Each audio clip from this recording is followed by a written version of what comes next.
This is the last thing anyone says in the cockpit of Air France 447. Not a scream, not a prayer, a man reading an instrument, one that was working perfectly. 5 seconds later, 228 people are dead. This is not a crash you watch, it's one you listen to. The 1st of June 2009, Rio de Janeiro to Paris. An Airbus A330, 4 hours out over the Atlantic at 35,000 feet. There is no fire, no bomb, no engine failure, nothing has broken. Ice forms in 3 small tubes on the outside of the fuselage, the sensors that tell the crew how fast they are going. The readings collapse. The autopilot hands the aeroplane back. The ice clears in about 40 seconds. From this moment, for 4 minutes and 23 seconds, this aircraft can be flown. At any second in those 4 minutes, one movement of the controls saves everybody on board. Wreckage is found in 5 days. The recorders are not. It takes 2 years to find out why. At the controls is Pierre-Cédric Bonin, 32. Beside him, David Robber, 37. The captain, Marc Dubois, has gone aft for his rest break. This is normal. On a long night crossing, it is what the roster requires. They are flying along the edge of a line of storms. They have adjusted course slightly. Nothing about this is unusual. At 10 minutes past 2 in the morning, ice crystals block the pitot probes. The indicated airspeed drops from 275 knots to 52. It is not real. The aircraft has not slowed down, but the instruments say it has. The autopilot disconnects. The autothrust disconnects. The flight directors vanish. In 1 second, an aeroplane that has been flying itself for 4 hours becomes an aeroplane that must be flown by hand. At night, in cloud, with no reliable speed indication. Bonin takes the controls, and he pulls back. The aircraft climbs 7,000 feet a minute at an altitude where the air is already thin enough that there is very little margin left. The stall warning sounds. A stall is not an engine problem. It means the wing has stopped flying. The nose is too high. The air is no longer flowing over it cleanly. Every pilot is taught the recovery on their first day in a training aeroplane. Put the nose down. The nose stays up. The aircraft reaches 38,000 feet, 3,000 higher than it should ever have been, runs out of energy and begins to come down. In the cabin, almost nothing is happening. There is no dive, no violence. The aircraft is falling almost flat, nose high, like a dinner plate dropped through water. Most of the people on board have no idea anything is wrong. Captain Dubois comes back to the flight deck. He has been away 90 seconds.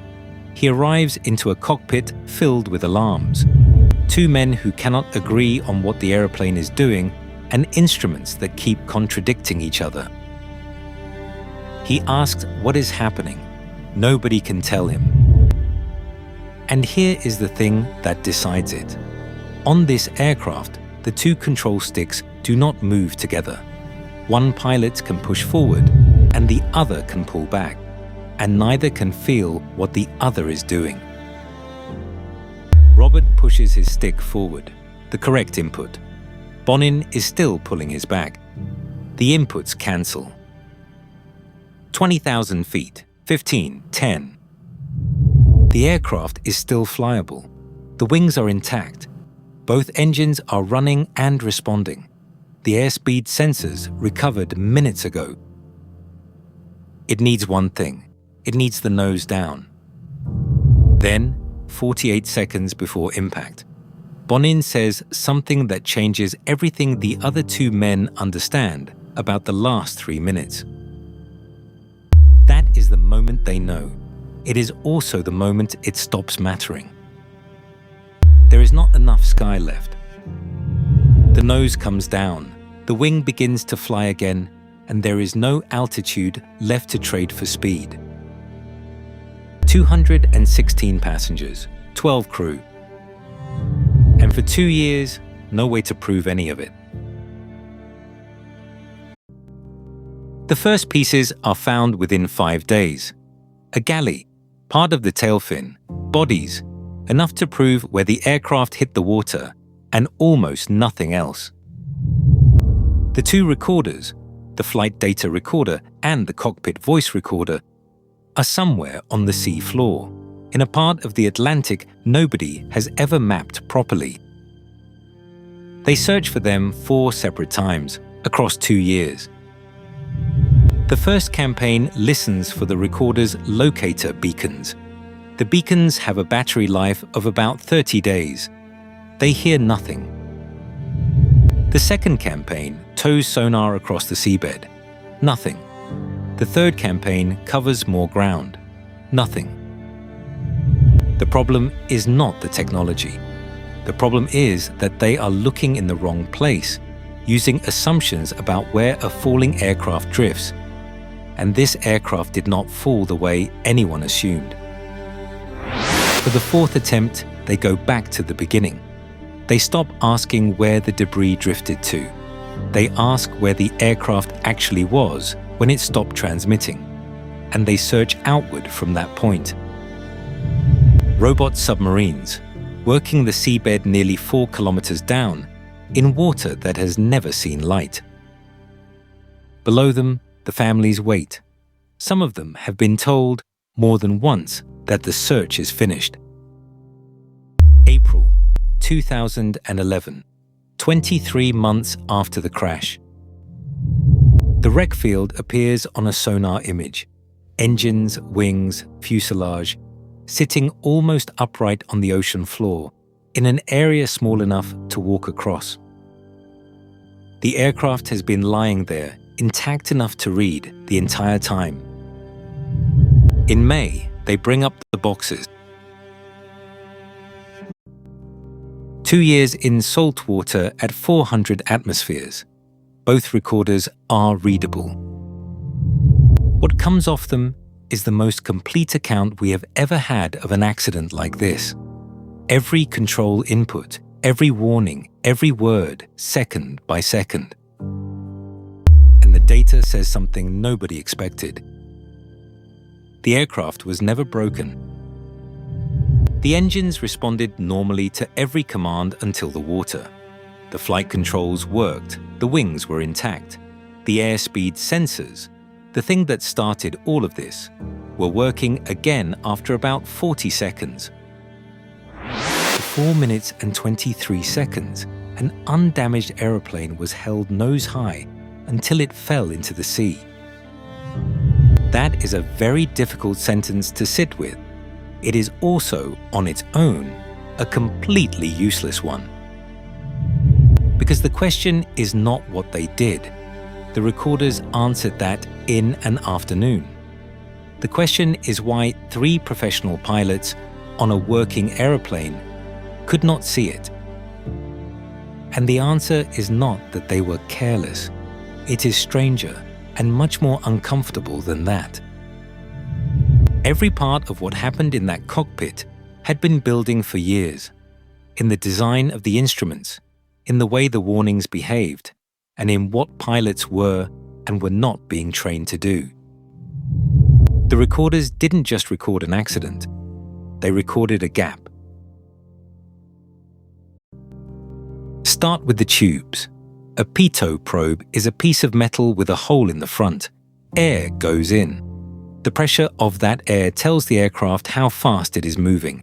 Everything else, the autopilot, the stall protections, the speed displayed to the crew, depends on that hole staying clear. At high altitude, in certain storms, there are ice crystals small enough and numerous enough to overwhelm the probe's heater.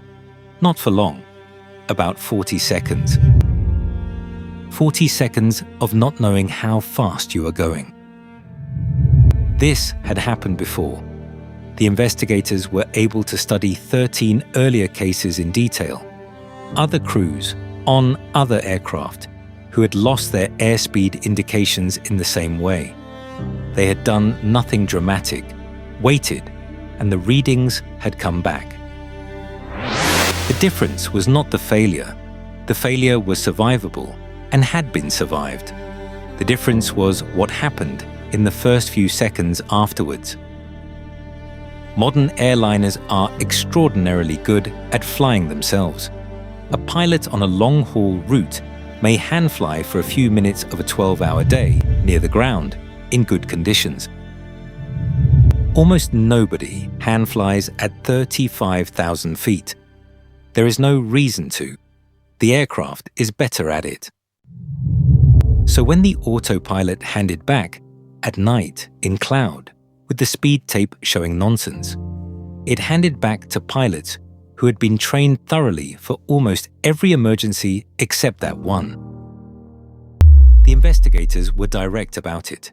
They found that the crew's response placed the aircraft in a stall that was never identified and never corrected, and that the training and the way the warnings presented information made that outcome far more likely than anyone had realized. Read that carefully. It is not a verdict on 3 men. It is a verdict on a system that had quietly stopped preparing anyone for the moment the machine gives up and says, "Your aeroplane." They had 4 minutes. They had a working aircraft, and they had almost no practice at the one thing that would have saved them. That is not carelessness. That is a gap that had been widening for 20 years, and it took 228 people to find it. The investigators put it in the findings. There had been no training at high altitude in flying the aeroplane by hand. They recommended that change first. The probes fitted to this aircraft were the older design. A replacement standard already existed. One airline had already fitted it across its own fleet and had written to the regulator asking whether it ought to be made mandatory. Every pilot flying you anywhere today has been trained on what happened in the dark over the Atlantic on the 1st of June 2009. 216 passengers, 3 flight crew, 9 cabin crew. The recorders gave the families an answer, which is more than the families in a great many of these stories ever receive. It took 2 years, 4 search campaigns, and nearly 4 kilometers of water to recover 2 orange boxes from a part of the world nobody had mapped. And what they said, in the end, was that the aeroplane was fine. It was flyable the whole way down.